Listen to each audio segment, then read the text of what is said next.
Motivation is the reason why you do something. It's the drive and energy that leads you to a certain behavior. So it can be internal, it can be external, you can be motivated by a number of things.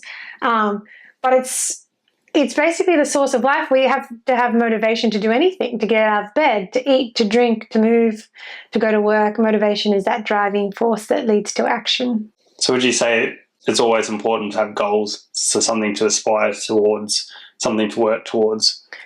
Goals are an important part of maintaining motivation because they keep us accountable. It kind of helps you remember that why, because sometimes that why can kind of lose potency if we're not reminded of what we're working towards. It also structures and, leads to certain behaviors. If we have goals, we know why we're training each week, each month, and it motivates you. It keeps you going. You just said before that goals isn't the only thing that motivates you. So what else should? Well, motivation is impacted by so many things.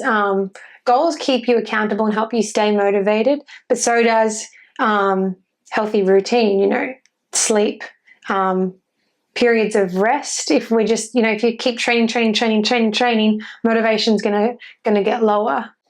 And varied training, seasons, taking time to celebrate successes and rewarding certain behaviors, all those things work to keep us motivated.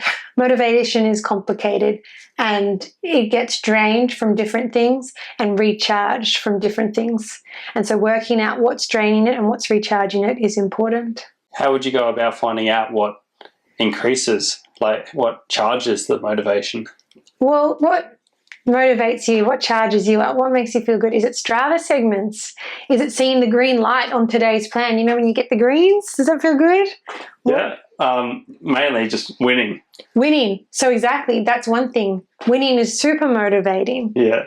Seeing how many kilometers you rode that week's motivating. Having someone tell you you're riding well, positive reinforcement is motivating. You can also reward yourself. So if you hit your cycling targets for that fortnight, you might reward yourself with a new pair of socks or race wheels or go to the movies, anything like that. So you can condition yourself as well and reward processes. So it's great to be rewarding results, but you also want to reward processes. That's a more sustainable way to keep motivation high because you can't always win, but you can reward the process of training really hard, of staying dedicated, committing, and going through those things, so those controllable factors. So yeah, I guess that's a good point to add. Yeah, cycling's a very hard sport where you'll go a long time between wins. So yeah, is it better to have focus on other aspects to keep you motivated? Yeah, it's certainly important to be able to zoom out and look at the context and the big picture. As a cycling coach, I see a lot of people who have trained really hard and consistently, and their metric or their goal is around an increase in FTP.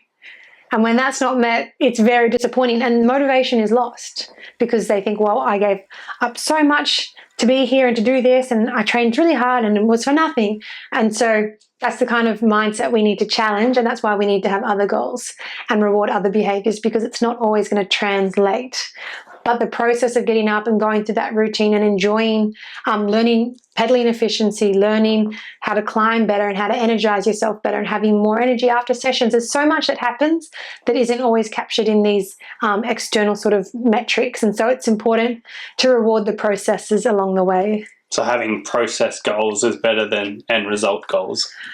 It's more sustainable for motivation, for sure. Some people, for example, work towards losing weight and they might actually gain weight initially, doing strength programs, their body and they're eating more protein, they might put a bit of muscle on, but the fat's gone down and it looks like they haven't done a great job. It's demotivating. But if they actually know that they've followed their goals of eating healthy, then they're on the right track, then rewarding that process is going to be far more motivating in the long term. Some people just love to ride their bikes regardless and they don't really have a training plan or anything, but should they be implementing goals or process goals to have a better experience? I would say, that they should be, and that if you want to have direction in your training and have purpose, then goals are going to help with that. And if you want to kind of have this sustainable experience on the bike, I think that goals are really important. Otherwise, you are at risk of overtraining. You are at risk of directionless training. And there's also missed opportunities. It might feel good and you're having a great time, and that's important, but you could also potentially be training towards a more specific focus and be pushing yourself a little bit harder and going that little bit more with goals and having that accountability. And some people will not have goals because there's a fear of failure, or there's a fear of that pressure taking the joy out of things. And I would say, good goals shouldn't be too big or too small or feel like pressure. They're actually motivating and exciting and fun. So the right goal would work in with someone who's just really loves the bike and enjoys the bike.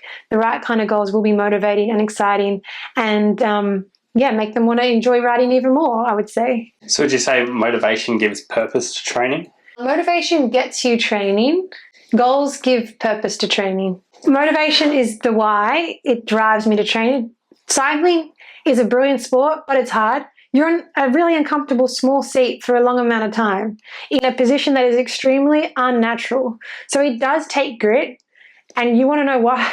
Why am I hurting my butt right now? Or why am I in the hot sun and not sipping pina coladas? Or why am I spending 10 grand on this bike when I could be using that for something different? So it's the why motivates you and your choices. And the reason goals help is because goals direct that energy into an area that you really value and care about, and keeps that motivation sustainable. If you see what you're doing and why, you're going to be more motivated. It makes it more tangible. It's not just, I'm just going for a ride. It's, I'm going for a ride because I want to improve. I want to feel healthy. I want to lose weight. I want to be faster. I want to get a PB, whatever it might be, but that helps. So it's just whatever you value.